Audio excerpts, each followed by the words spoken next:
Author Julia Asante's work bridges the disparate worlds of scholarship and mysticism. On one hand, she's an accomplished social historian with a PhD from Columbia University, and on the other, she's been a practicing psychic and medium for over 30 years. In this short interview, I sit down to talk with Julia about her new book, The Last Frontier, exploring the afterlife and transforming our fear of death. I hope you'll enjoy the interview. I love how you blend the scholarly precision of your academic background with your otherworldly experiences as a medium in The Last Frontier. So can you tell us how you came to want to write about this subject and to go down this path? Well, I have to say that started at birth, or even before, in the prenatal situation. I was born while my mother was in deep mourning. My baby brother died just before I was conceived, and my grandfather, who I'd never met but see a lot of now, died too. And I didn't know that he thought he was channeling Tolstoy in his life. So these two factors converged, these two terrible deaths for my mother. I was born in mourning, so there was always a drive around death, the understanding of it, what happens. When I became a professional intuitive in the early 70s, you necessarily start to communicate with the dead. It happens nonstop. But there was a certain point, I think it was about 1983, when I really started doing the death work. I started doing the rescue work. I stayed with somebody for 3 days to help that person pass over, because there was a lot of denial, a lot of confusion, anger, things of that sort. And she was a beautiful woman. 20 years after that time, a psychic told me that Mary Ellen was her name, that Mary Ellen, a happy spirit, came back to say thank you. Aww. But the ultimate point was when I was in graduate school and a man who I love very dearly died. And I was able to watch his body leaving and coming back during the resuscitation paddles as they were applied. It was a very, very red kind of atmosphere, and this was very distinct. All of this was very distinct for me. And I began having after-death communication with him after days of avoiding him. And during that time, there was all these electrical and electronic problems in the house. The fax twittering, the phone ringing, no one there. And I lived in New York at the time. The apartment door was open in the morning, which is a very dangerous thing in New York. So finally, I saw him in the kitchen at one point. It was huge. He was shimmering. He looked desperate. And I said, that's it. I have to do this. We'd gotten through his funeral. There was a lot behind us. And the coming through at that point was spectacular. It lasted for an hour.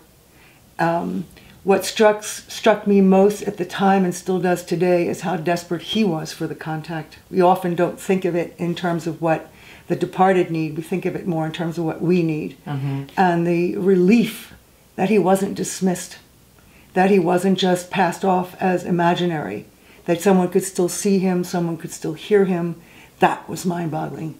And we laughed, we joked, we discussed, we disagreed.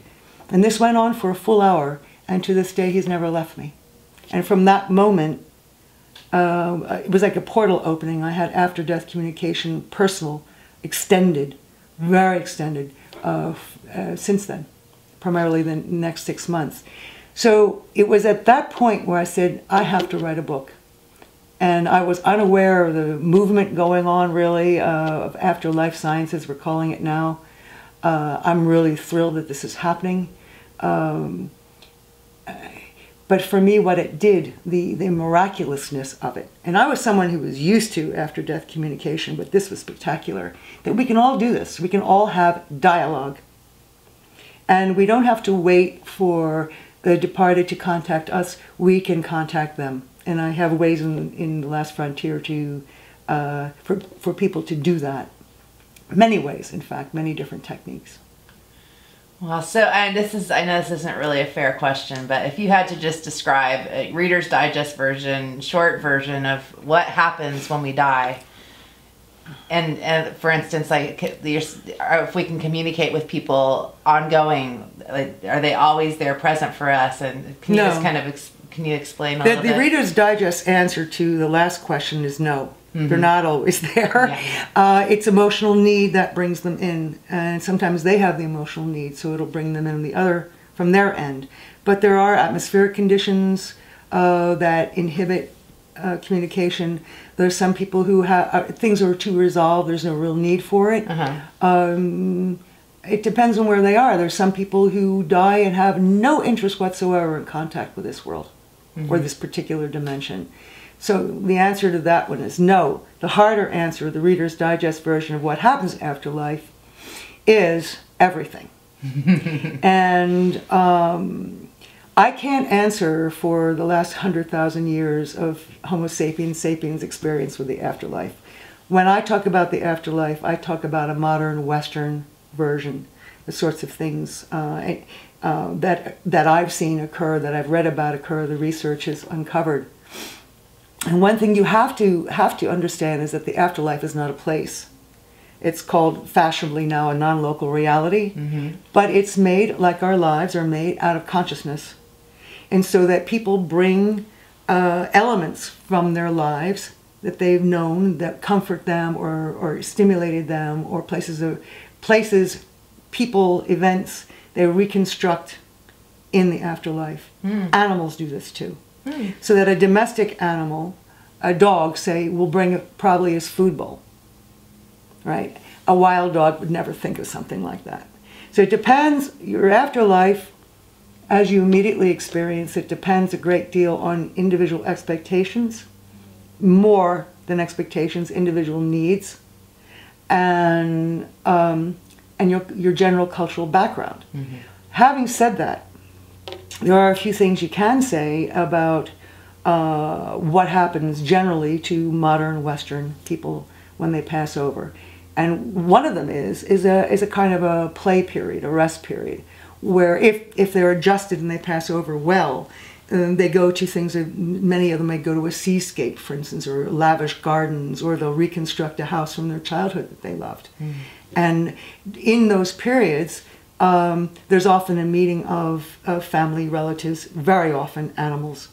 And until there's a kind of settling down period where they start to really scrutinize their lives or do research, there's incredible things that are done in the afterlife.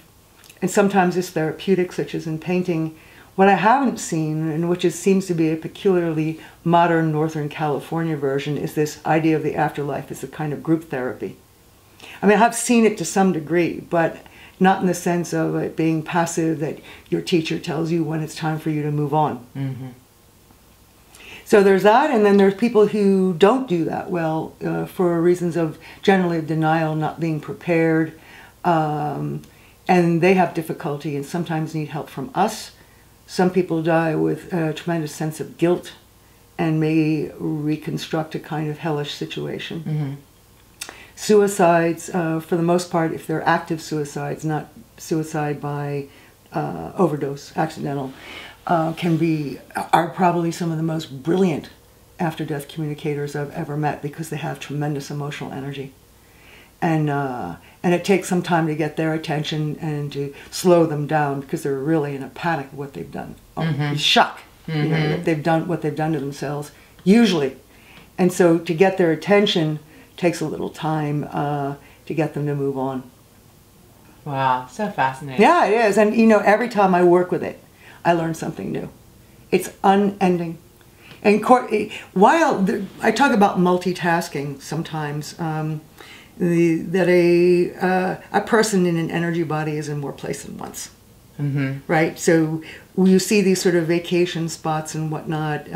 You see even deeper in the sort of research they might be involved with, or arts, very often arts, or even mathematical dimensions and things of that sort. But even at the same time, there's contact with their reincarnational selves, sometimes a huge gathering of it. There's sometimes service, and there's also these more transcendent aspects of the self that operate all at once. Wow. There's no time there. It's all simultaneous. Wow.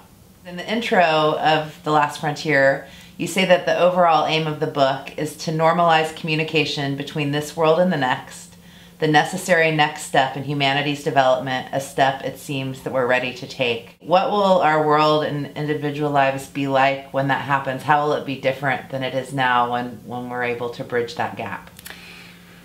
With more communication, there's more reconciliation and individual healing.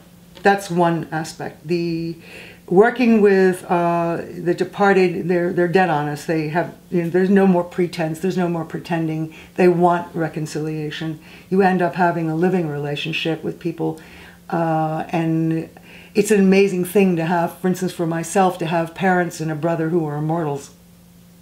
That really will change you. So what I'm looking for is what I call the psychology of immortality, which is a psychology one lives in that recognizes that we are eternal, that knows about that. And when you operate from that perspective, ideas of greed, ideas of force, ideas of competition, of having to prove yourself really seem nonsensical at a certain point. The more we understand the true nature of our immortality, how brilliant it is, how tiny this experiment in the flesh is, the more we will begin to operate for a greater good. And that will in itself change the planet.